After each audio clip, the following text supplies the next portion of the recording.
Bocas del Toro is a group of islands on the Caribbean side of Panama. It was an hour's boat ride from the capital, Bocas Town, to the eco-lodge called Urraca Private Island.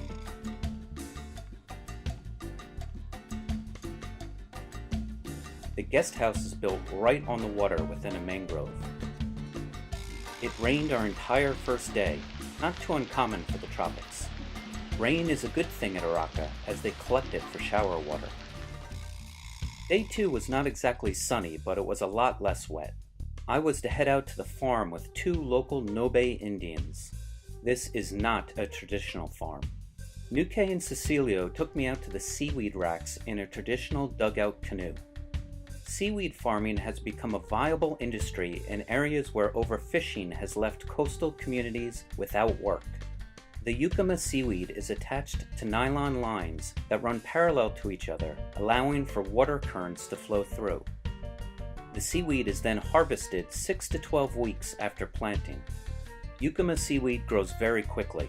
It can grow 10 times heavier in as little as 6 to 9 weeks. New crops can be grown from the clipping of a young branch. Though not native to the Caribbean, this seaweed can grow just about anywhere near the equator. There are no pesticides applied, it obviously does not need to be watered, and this crop can grow year-round.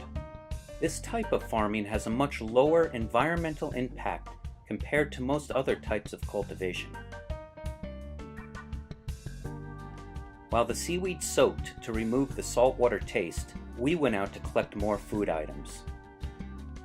The Caribbean Sea is our supermarket. Starfish will not be on the menu this evening, nor will jellyfish. This lobster gets to live another day as it's way too small to eat. Before too long, Ngobe comes up with a good-sized red snapper. Cecilio caught an octopus and our dinner was starting to take form.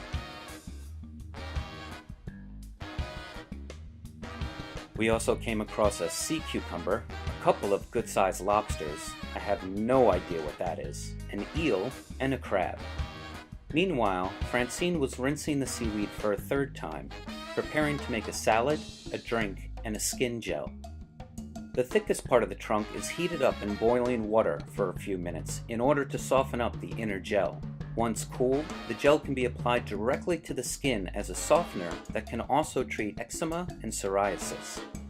Alicia collected the medium-sized branches and blended them with water, passed it all through a sieve to remove the pulp, then blended it with ice, sugar, and fresh lime juice to produce a yummy drink. The smallest branches are dried and added to a spicy cucumber, carrot, and basil salad. Alicia and Francine then prepared the rest of the meal. We collected most of the food that ended up on our plate. Very few ingredients were imported. The majority of the vegetables were grown locally and bought in the village market. We had an amazing dinner. And even in this remote location, we had a special guest.